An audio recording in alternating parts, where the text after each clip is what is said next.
आज सुबह 9:30 बजे बीजेपी संसदीय दल की बैठक। 3 राज्यों में जीत पर पीएम मोदी के सम्मान की तैयारी। मोदी मोदी नारों के साथ होगा स्वागत। राजस्थान में शक्ति प्रदर्शन के बाद वसुंधरा राजे को दिल्ली से आया है बुलावा। पार्टी हाईकमान के साथ होगी बैठक। बैठक में शामिल होने के लिए देर रात दिल्ली पहुंची वसुंधरा राजे। एयरपोर्ट पर मीडिया के सवालों का नहीं दिया जवाब। बैठक में मुख्यमंत्री पद को लेकर हो सकती है चर्चा। बीजेपी के दिग्गज नेता रहेंगे मौजूद। 3 राज्यों के मुख्यमंत्रियों को लेकर बीजेपी में अब भी मंथन जारी। बुधवार को गृह मंत्री शाह ने पीएम मोदी से की मुलाकात। तेलंगाना में आज दोपहर 1 बजे नई सरकार का शपथ ग्रहण होगा। तेलंगाना के तीसरे मुख्यमंत्री के तौर पर शपथ लेंगे रेवंत रेड्डी। शपथ ग्रहण समारोह में दिग्गज नेता होंगे शामिल। कांग्रेस आलाकमान के शामिल होने की संभावना। दिल्ली में कांग्रेस अध्यक्ष मल्लिकार्जुन खड़गे के आवास पर इंडिया गठबंधन की अहम बैठक। समाजवादी पार्टी, जेडीयू और आम आदमी पार्टी समेत 17 दलों के नेता शामिल हुए। 2024 के चुनाव की रणनीति पर चर्चा हुई। ऑल इंडिया मुस्लिम जमात के राष्ट्रीय अध्यक्ष मौलाना मुफ्ती का बड़ा बयान। बोले समाजवादी पार्टी की वजह से हारी कांग्रेस। सुखदेव सिंह गोगामेडी की पत्नी शीला शेखावत ने धरना खत्म करने का ऐलान किया। आज दोपहर 2 बजे होगा अंतिम संस्कार। गोगामेडी हत्याकांड में पत्नी शीला ने दर्ज कराया मुकदमा। एफआईआर में अशोक गहलोत और डीजीपी के नाम का भी जिक्र। सुखदेव सिंह गोगामेडी की पत्नी शीला शेखावत ने सीएम गहलोत पर लगाया बड़ा आरोप। कहा सीएम और पुलिस महानिदेशक ने जानबूझकर सुरक्षा नहीं दी। शीला शेखावत ने पुलिस प्रशासन को 72 घंटे का दिया अल्टीमेटम। कहा पति के हत्यारे नहीं पकड़े गए तो फिर से प्रदर्शन होगा। सुखदेव सिंह गोगामेडी हत्याकांड की जांच के लिए क्राइम ब्रांच की टीम जयपुर से दिल्ली लौटी। घटनास्थल पर जुटाए गए हैं अहम सबूत। राजस्थान के हालात पर केंद्र सरकार की नजर। गृह मंत्री अमित शाह ने राज्यपाल से की बात। उदयपुर में हजारों लोगों ने किया कलेक्ट्रेट का घेराव। हत्याकांड के विरोध में किया जमकर प्रदर्शन। सुखदेव मर्डर के खिलाफ राजस्थान में गुस्सा। बंद के दौरान प्रदर्शनकारों ने की आगजनी। आरोपियों के एनकाउंटर की मांग। राजस्थान के सीकर में भी बंद का दिखा है असर। समर्थकों ने निकाली रैली। आरोपियों को सख्त सजा की मांग की। जम्मू कश्मीर पुनर्गठन संशोधन विधेयक पर बोले गृह मंत्री अमित शाह। कहा बिल के उद्देश्यों पर सबकी सहमति। विस्थापितों को हक दिलाने के लिए बिल। अनुच्छेद 370 पर केंद्रीय गृह मंत्री अमित शाह का बयान। कहा 45,000 मौत का जिम्मेदार 370। पीएम मोदी ने हटाने की दिखाई हिम्मत। अमित शाह के 2026 तक आतंकवाद मुक्त कश्मीर वाले दावे पर फारूक अब्दुल्ला का पलटवार। बोले इतनी फौज होने के बावजूद मारे जा रहे हमारे जवान। जम्मू कश्मीर के बांदीपुरा में पुलिस ने 4 आतंकियों की संपत्ति अटैच की। पिछले 2 दशकों से पाकिस्तान में रह रहे हैं ये आतंकी। कतर में मौत की सजा पाने वाले 8 भारतीयों पर आज अहम सुनवाई। पीएम मोदी के दुबई दौरे के बाद हो रही सुनवाई। भारत पर हमले की चीन की साजिश का फेसबुक ने पर्दाफाश किया। तिब्बत और अरुणाचल के लोगों के बीच फैला रहा था फेक न्यूज। 7 फेसबुक ग्रुप्स और 13 फेसबुक अकाउंट्स के खिलाफ की गई है कार्रवाई। एशिया से यूरोप तक कॉरिडोर बनाने के चीन के सपने को बड़ा झटका। बीआरआई प्रोजेक्ट से इटली हुआ बाहर। भारत इस परियोजना से पहले ही बना चुका है दूरी। तमिलनाडु में मिचांग तूफान में से भारी तबाही देखने को मिल रही है। चेन्नई में 80 घंटे से बिजली ठप। इंटरनेट सेवा भी बंद। फंसे हुए लोगों तक वायुसेना के हेलीकॉप्टर से पहुंचाई जा रही है राहत। आज तमिलनाडु जाएंगे रक्षा मंत्री राजनाथ सिंह। बाढ़ के हालात का लेंगे जायजा। सीएम एमके स्टालिन से भी करेंगे मुलाकात। मिचांग तूफान के बाद कई इलाकों में भरा पानी। घर की छतों पर फंसे हुए हैं लोग। वायुसेना के हेलीकॉप्टर से पहुंचाया गया खाने का सामान।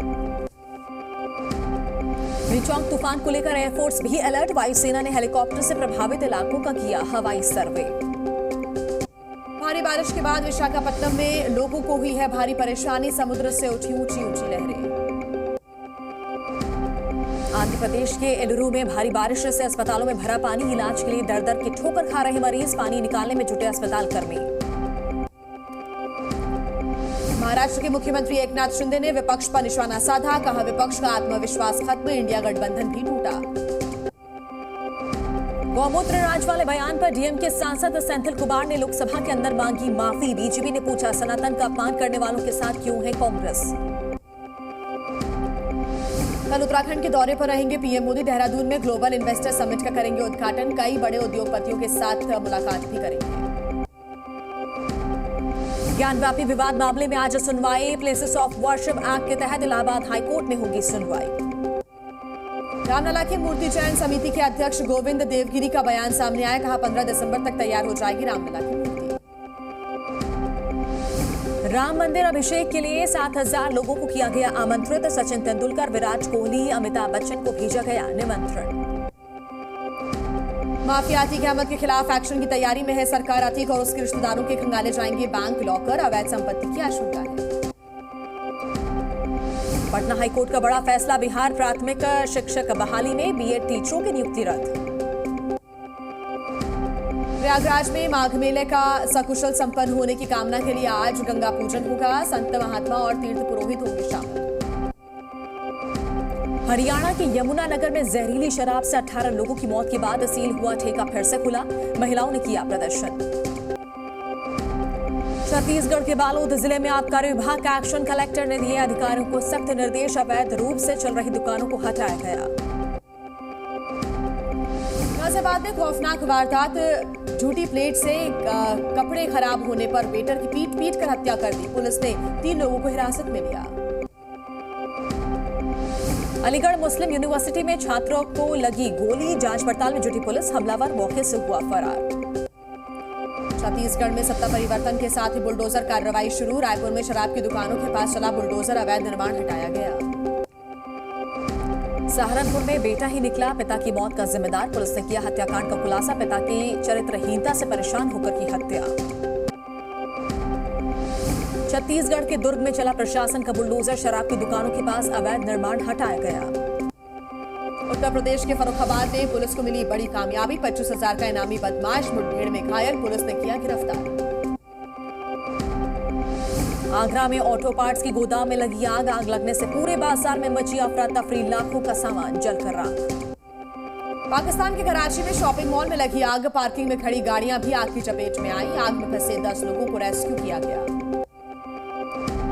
गाजा के खान यूनिस क्षेत्र को घेरने में जुटा इजरायल। फिलिस्तीनी आतंकियों को निशाना बना रही सेना। दक्षिणी हिस्से को भी खाली करने की चेतावनी जारी। गाजा पट्टी के खान यूनिस में इजरायल का ग्राउंड ऑपरेशन तेज हुआ। लड़ाकों पर गोलियां बरसाते हुए नजर आए सैनिक। वीडियो जारी। खान यूनिस में हमास के सैन्य ठिकानों पर निशाना। आतंकियों को चारों तरफ से घेरा गया। गाजा पट्टी से इजरायल की ओर दागे गए रॉकेट। फिलिस्तीनी लड़ाकों ने किया हमला। हमले में किसी के हताहत होने की खबर नहीं। गाजा में हमास समर्थकों पर हमले की तैयारी। इजरायली टैंकों ने की पेट्रोलिंग। आईडीएफ का वीडियो जारी। तेल अवीव में 7 अक्टूबर के हमले की हुई प्रदर्शनी। नोवा फेस्टिवल पर हुए अटैक को दिखाया गया। गाजा के खान यूनिस में इजरायल के स्ट्राइक बमबारी के बाद धुएं का गुबार उड़ता दिखाई दिया। गाजा पट्टी में हमास पर आईडीएफ की बड़ी चोट। हथियारों का जखीरा बरामद किया। वीडियो भी हुआ है जारी। हमास के लड़ाकों को खत्म करने में जुटा इजरायल। आईडीएफ ने की जबरदस्त गोलाबारी। इजरायली टैंकों ने की गोलाबारी। आईडीएफ के टैंक ने हिजबुल्लाह टारगेट को बनाया निशाना। लेबनान में की भारी बमबारी। वेस्ट बैंक में इजरायली सैनिकों का हमला। जनिन शरणार्थी शिविर को बनाया निशाना। गाजा में बफर जोन बनाने की तैयारी में है इजरायल। अमेरिका ने कहा बफर जोन का विरोध करेंगे। इससे फिलिस्तीन का क्षेत्र कम होगा। आईडीएफ ने हमास नेता सिनवार को घेरा। प्रधानमंत्री बेंजामिन नेतन्याहू ने की पुष्टि। इजरायल हमास युद्ध पर बोले ब्रिटेन के विदेश सचिव। जंग में युद्ध विराम की मांग की। यूक्रेन दोनेत्स्क में बड़ा हमला। रूस के कब्जे वाले इलाके में यह धमाका हुआ है। ऑयल डिपो में लगी आग। यूक्रेन के सैनिकों ने की कॉम्बैट ट्रेनिंग। टैंक से हमले करने का दिया गया प्रशिक्षण। यूक्रेन ने रक्षा मंत्रालय ने जारी किया वीडियो। रूसी सेना ने अमेरिकी सैन्य वाहन पर किया कब्जा। लुहांस्क इलाके से आया है वीडियो सामने। रूसी सैनिकों ने की थी जवाबी कार्रवाई। रूस के हमले में यूक्रेन के 2 लड़ाके ढेर। रूसी सैनिकों ने लॉन्च की मिसाइल। यूक्रेनी वाहनों को बनाया निशाना। यूक्रेन की सेना ने किया दावा। रूस के कई हथियार डिपो को उड़ाया। एयर डिफेंस मिसाइल सिस्टम को भी बनाया निशाना। रूस के राष्ट्रपति पुतिन ने सऊदी क्राउन प्रिंस की मुलाकात। गाजा और यूक्रेन को लेकर की चर्चा। रूस यूक्रेन युद्ध के बीच फिर एक बार अमेरिका की एंट्री हुई। यूक्रेन को मिलेगी सैन्य मदद। बाइडेन ने की $175 मिलियन देने की घोषणा। जंग के बीच अमेरिका पहुंचे यूक्रेन के रक्षा मंत्री। रक्षा सचिव लॉयड ऑस्टिन ने किया स्वागत। अमेरिका ने सैन्य मदद का किया था ऐलान। T20 में राशिद खान को पछाड़कर दुनिया के नंबर 1 गेंदबाज बने रवि बिश्नोई। बल्लेबाजी में सूर्य कुमार यादव का जलवा बरकरार। दक्षिण अफ्रीका पहुंची भारतीय टीम। 10 दिसंबर से होगी सीरीज की शुरुआत। सहारनपुर में टेनिस खिलाड़ी पर विजय वर्मा पर महिला कर्मचारी ने लगाया है रेप का मुकदमा दर्ज कराया है। पीड़िता बोली, 2016 से मेरे साथ हो रहा था रेप।